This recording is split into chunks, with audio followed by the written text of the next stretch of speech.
Today General Hospital will reveal General Hospital spoilers reveal that there will be 3 unmissable moments during the week of September 22, 2025. Fans can look forward to Lula Spencer Alexa Havens Bruning offering her greetings to Brit Westburn Kelly Thibault. Molly Lansing Davis Kristen Viganos will open up to Alexis Davis Nancy Lee Gren, creating a heartfelt exchange that is bound to strike a chord with viewers.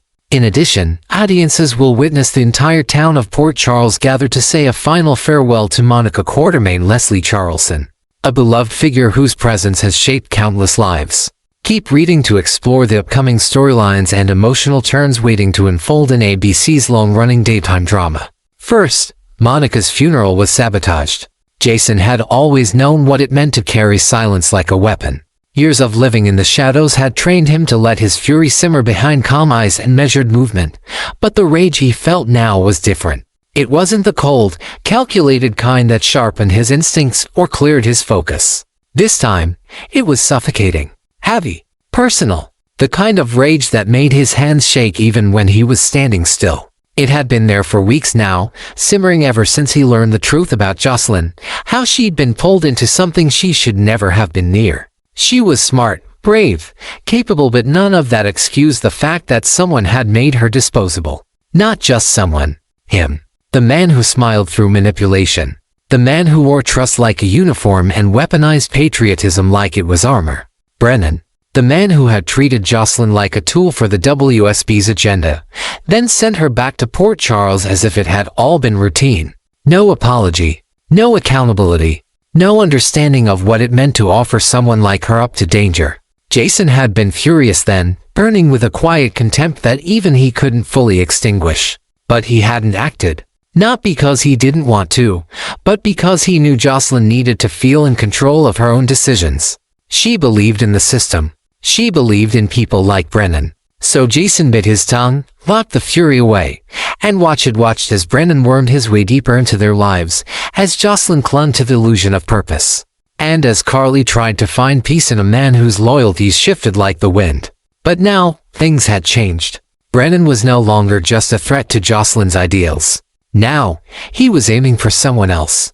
Someone Jason had spent years trying to forget, not because he didn't care, but because it had hurt too much to remember. Brit had been a chapter Jason never truly closed. Her absence was never clean, never final. It lingered, like a scar beneath the skin. Her name was a memory he kept buried, too sharp to touch. And now, Brennan had resurrected that pain with surgical precision, not out of malice but out of strategy. Because Brennan didn't see people the way Jason did. He saw leverage, opportunity, extraction points. Brit was just another piece in a puzzle he was trying to solve, another ghost in a file that needed to be scrubbed for secrets.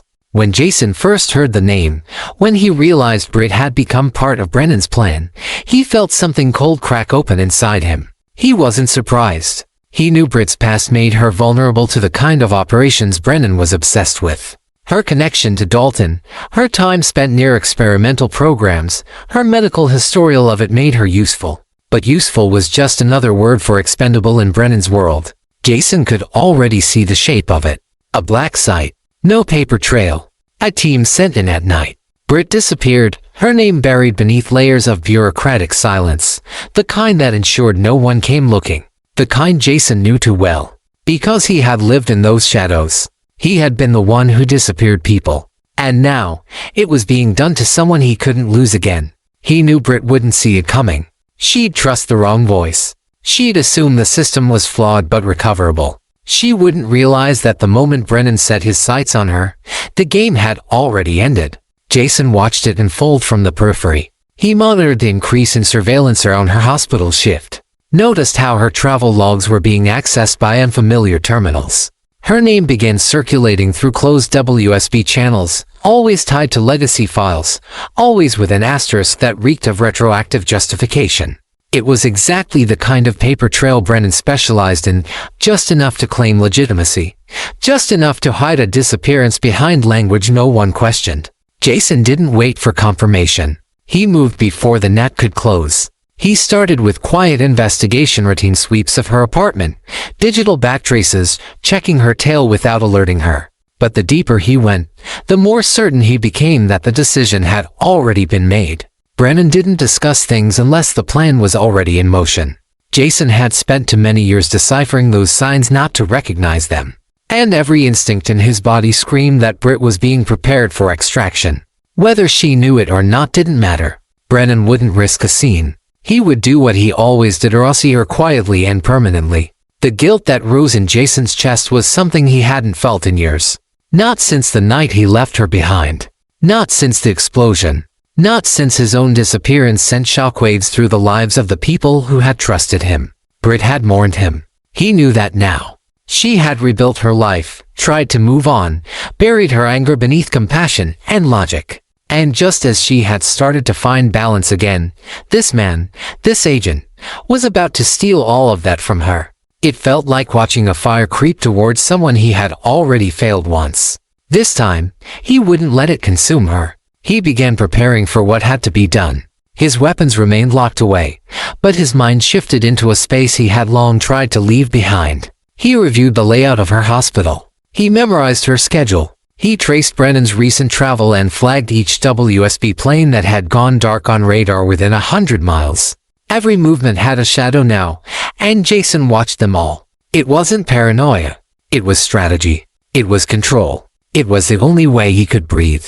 But the hardest part wasn't planning the extraction or building the contingency routes. It was facing the reality that to protect Brit, he might have to shatter Jocelyn's belief in him. He had promised her peace. Promised her he would let her grow, choose her own path. And breaking that promise would mean destroying the fragile trust they'd rebuilt since his return. But some promises had to be broken to protect what mattered most. He had already lost one woman to the system. He would not lose another to it again. The day it nearly happened was the day everything sharpened into absolute clarity. He tracked a team near her building. And marked car. Government-registered plates. One silent figure posted at the service entrance. Brit never even looked up. She walked past them with her badge clipped to her coat, and aware that she had just stepped into the first phase of her own disappearance. Jason intervened without hesitation. The extraction didn't happen. The car vanished. But the message had been sent. Now Brennan would know he was being watched. Now Brennan would know that he wasn't the only one capable of erasure. Jason didn't need to threaten him. He didn't need to show up at his office. All he needed was to be present, precise, and invisible. And Brennan, for all his power, didn't handle being powerless very well. What Jason didn't anticipate was the escalation. Brennan didn't back off. Instead, he doubled his efforts. Brit's online profile was scrubbed. Her hospital credentials were flagged for audit. A fabricated history of medical misconduct began circulating through internal review boards. The plan wasn't just abduction anymore, it was character assassination. By the time she vanished, no one would be looking. No one would even care. Jason's rage became something else entirely. Not a weapon. Not a tactic. A storm. A boiling, relentless surge of fury that eclipsed reason. Every fiber of his being was focused now, not on surviving, not on punishing, but on erasing the threat before it could take another step. This wasn't about retaliation. It was about preemption. Brennan had underestimated him once. He wouldn't do it again. Because Jason was no longer holding back. He would dismantle the safe houses. He would cut off the supply lines. He would empty bank accounts and expose off-record operations. He would burn it all down if it meant Brit stayed safe. There was no more patience. No more strategy. Only execution. And when the fire reached Brennan, he would understand what it meant to threaten something Jason still loved. Even from the ashes of silence. Even after all this time. Second, Lulu and Brit fight over a shocking secret. Molly confesses the truth. Molly had always prided herself on being rational. Logical. Anchored in the certainty of rules and structure, a woman who carved her path with discipline and order, even when the world around her crumbled. She had followed the expectations of others for so long that the boundaries of her own emotional world had blurred. Always the voice of reason, always the good daughter, always the one who never let herself fall too far or feel too much. But lately, that delicate framework had begun to splinter, and in its place rose something wild, something aching. Something dangerously alive. She hadn't meant for it to happen. She certainly hadn't gone looking for it. Yet somehow, despite every instinct to the contrary, she had found herself pulled into the orbit of someone she shouldn't want, someone like Cody. It started with proximity, passing encounters, glances in corridors, words exchanged in rushed breaths. Cody, with his inane charm and rough edges, represented everything Molly had spent years avoiding. He was impulsive where she was cautious, unpredictable where she was methodical. He didn't live life by statute or statute book, but by impulse, instinct, and defiance. And yet, somewhere beneath that reckless exterior, there was something raw, something tender, something real. And that, more than anything, terrified her. Because for the first time in a long time, she wasn't just unsettled. She was tempted. She tried to stay away. She built mental walls, fabricated reasons to keep their interactions brief, transactional, meaningless. But fate cruel, persistent fate seemed determined to throw them together at every turn. A chance encounter at the Metro Court. A shared moment at GH. A near collision on the sidewalk outside Kelly's.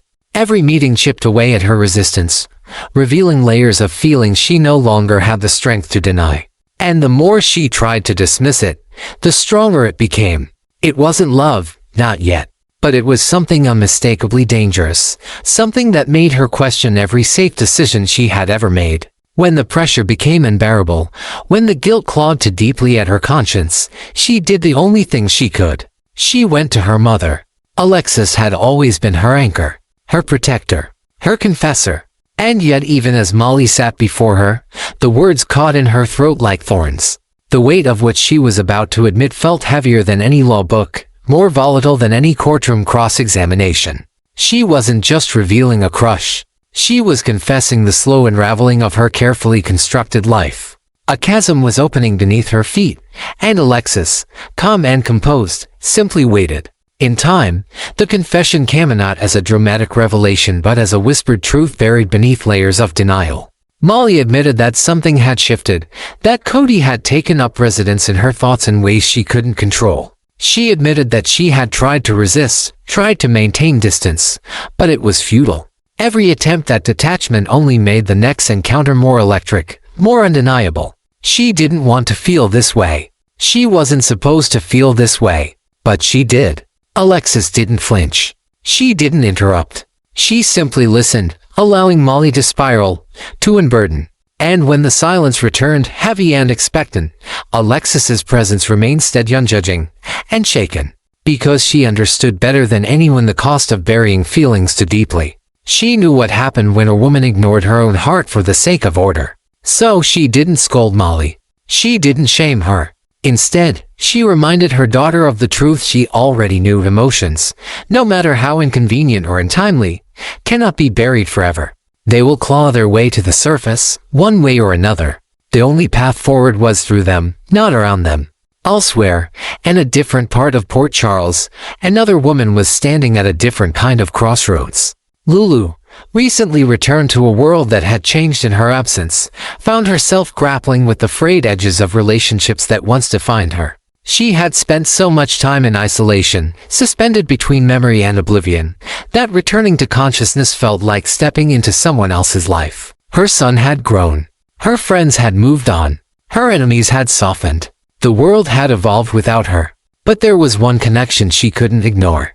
One bridge she had left burned and broken before the coma stole time from her. Brit. The name still carried weight, still stung with memory. Once, they had stood on opposite sides of too many lines: jealousy, bitterness, resentment. They had warred over affections, territory, family. But now, with Rocco becoming a boy shaped by absence and grief, Lulu saw the need for something greater than pride. She couldn't repair the past, but she could attempt to rewrite the future. And for that, she needed to extend an olive branch. She didn't call ahead. She didn't send a message. She simply appeared quietly, unexpectedly at the door to Brit's hotel room. There was no security, no entourage, no fanfare. Just Lulu, standing with her heart pounding, rehearsing 1,000 versions of what she might say, only to realize none of them would be enough. When the door cracked open, Brit's eyes were filled with suspicion, her body tense with the memory of old conflicts. But Lulu didn't flinch. She didn't raise her voice. She didn't posture. She simply let her presence be a symbol of change, a gesture of peace, not for herself, but for the boy they both cared about. She wasn't here to rehash the past. She was here because Rocco needed more than history. He needed harmony. Inside the room, nothing dramatic happened. There was no yelling, no tears, no dramatic apologies. Just an easy silence of two women who had once been adversaries and now stood on the fragile edge of something new. In that moment, Lulu saw Brit not as a rival, but as a woman burdened by her own grief, her own regrets, her own longing for connection. And Brit, though cautious, recognized in Lulu's presence a vulnerability that could not be faked. The town of Port Charles was a place where secrets rarely stayed buried and emotions never remained still. As Molly confronted the unfamiliar truth of her feelings and Lulu extended a truce to a former enemy, the tides were shifting. Beneath the surface, something fragile was beginning to bloom: empathy, forgiveness, perhaps even redemption. But for every step forward, danger lurked in the corners. Because feelings, once set free, have a way of unearthing everything buried beneath them. And when the heart is involved, no one escapes untouched. Finally, Martin makes a mysterious call that puts Jason at risk of losing everything. The shadows surrounding Martin had grown heavier in recent weeks, and though the world saw a man regaining his footing after a moral misstep, something much more complex was unraveling beneath the surface. He had always been slippery, a master of nuance and plausible deniability, but this time was different. This time, his silence was not just strategy, it was survival. The pressure Drew continued to apply was suffocating, relentless, and while the surface made it seem like Martin had simply resumed his position as legal counsel, in truth, something far more dangerous was forming behind that carefully composed mask. It wasn't just a question of loyalty. It had become a matter of conscience, a matter of reclaiming something he had almost lost himself. Martin had never intended to return to Drew's side. When he walked away, he did so with finality, bolstered by Laura's encouragement and her quiet pride in his decision to detach from someone who had long been entangled in dangerous, manipulative games.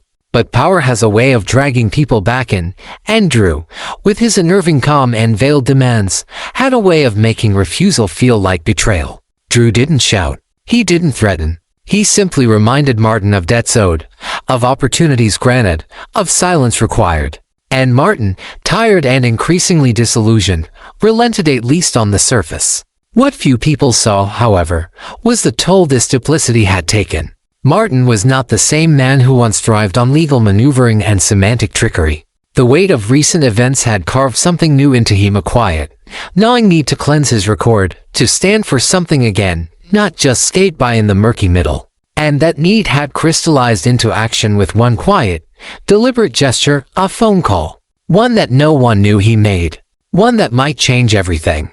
The call was not to a colleague, nor to a client. It was not transactional.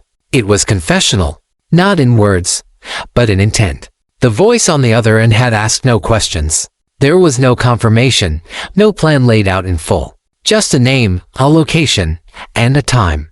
Enough to set something in motion that could not be undone. Enough to suggest that Martin was no longer willing to simply play the game by Drew's rules. The act was small, measured, and invisible to those who saw only what they were allowed to see. But to Martin, it was the start of something seismic. It wasn't vengeance that motivated him, nor was it heroism.